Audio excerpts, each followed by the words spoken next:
Bwana Yesu asifiwe. Ndugu mtazamaji, msikilizaji wangu, unaendelea kufuatilia masomo haya. Ni siku ya Jumanne. Siku ya Jumanne ya leo ya tarehe 7 mwezi huu wa 10 2025.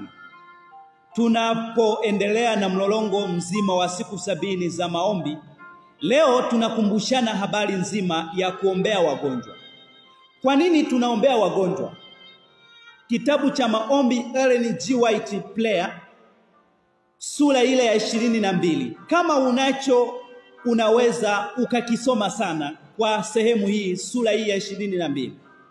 Na wiki hii ndiyo ambayo nasoma sana katika sura hii, na kulileti pia katika mafungu mbalimbali kutoka katika Biblia. Tunatumia Biblia kama mwongozo wetu katika maombi haya. Siku ya leo anashauri kwa kusema kwamba kwa nini tunaombea sana wagonjwa. Anasema maombi kwa ajili ya wagonjwa ni muhimu sana, hivyo yasishughulikiwe kwa uzembe. Yasishughulikiwe kwa uzembe. Kuhusu kuombea wagonjwa ni jambo la maana mno, kiasi kwamba hatupaswi kushughulikia pasipo kujali.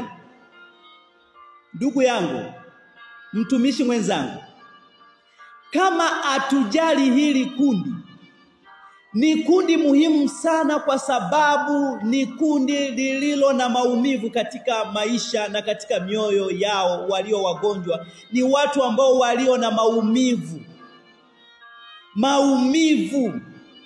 Ninapozungumza maumivu, ikiwa kuna mtu ambaye amepitia maumivu fulani katika kuugua, naye nitazama, anaelewa ni kwa nini wagonjwa tunapaswa kuwa nao karibu sana. Na nikumbushe hili, hapa tunaombea wagonjwa ambao haijalishi wameugua kwa muda upi. Mungu apimwi kwa muda. Muujiza wa Mungu haupimwi kwa muda. Maajabu ya Mungu hayapimwi kwa muda. Mungu apimwi kwa aina yoyote ile, kwa kipimo cha kibinadamu. Na nikuhakikishie, kama we ni mgonjwa, na imani utapona kwa jina la Yesu. Na imani, kama unatekeleza haya ambayo tunafundishana hapa, ni mambo muhimu, ni mambo nyeti haya. Nikumbushe, anakumbusha leo tunapokuwa katika maombi haya, unapaswa wewe mgonjwa kutubu. Unapaswa wewe mgonjwa kudhamiria ndani ya moyo wako, na Mungu anajua kwamba akikuinua katika afya hiyo, huwa anafahamu huyu mtu atakuja aasi, au huyu mtu atakuja tena aingie kwenye mlolongo mzima wa kumkataa Kristo katika maisha yake. Anafahamu akikunyanyua katika kitanda hicho, anafahamu akikunyanyua katika ugonjwa huo, utakuja uendelee kumtumaini au utakuja umwache. Jambo la kuzingatia ni hili: omba msamaha.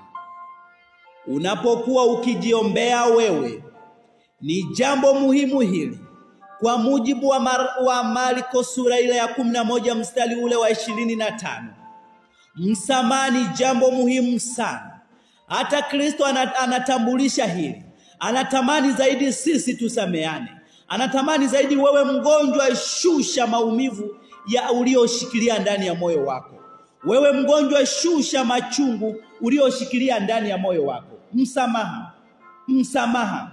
Msamaha ni jambo ambalo haupaswi kuzungumza kwa kutokujali, kuzungumza kwa kujadili, kuzungumza kwa kushauriana. Ni jambo ambalo unapaswa kuzungumza wewe mwenyewe. Unafahamu njia zako. Njia zako unazifahamu wewe. Omba Mungu akusamehe. Ni kweli umepungua kwa namna moja au nyingine, omba toba kwa ajili ya msamaha, na Mungu anasamehe. Bwana asifiwe.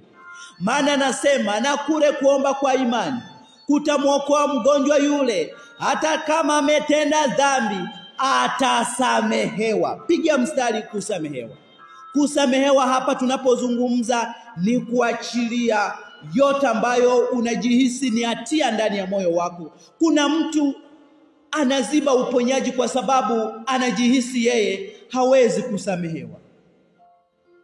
Na kuna wagonjwa fulani ambao nashuhudia hata mwezi uliopita mwezi huu wa 9 kuna mgonjwa ambaye nimekutana naye. Baada tu ya kumaliza maombi, siku 5 hazikuisha, na yule mgonjwa alikuwa anazungumza maneno haya ya kwamba yeye anamwamini Kristo. Yeye anajua maisha yake yapo mikononi mwa Kristo.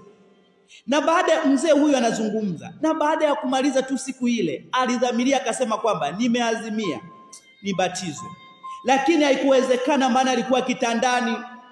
Ninachomshukuru Mungu ni kwamba viongozi wa kanisa walifika pale, wakaomba naye, wakamshauri, na baada ya kufanya hivyo, mzee yule alikuwa ameshatoa maisha yake kwa Yesu, na baada ya hapo alilala mauti.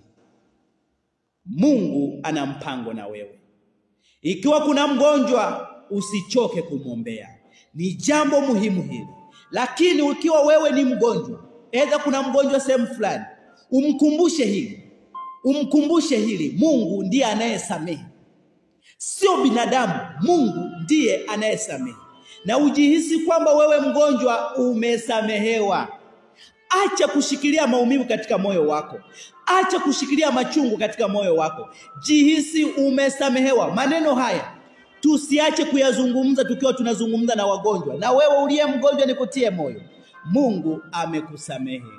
Tamka tu ambalo unaona ndani ya moyo wako limekuwa kizuizi. Eza wakati mwingine limekuwa kizuizi hata kumsogelea Yesu.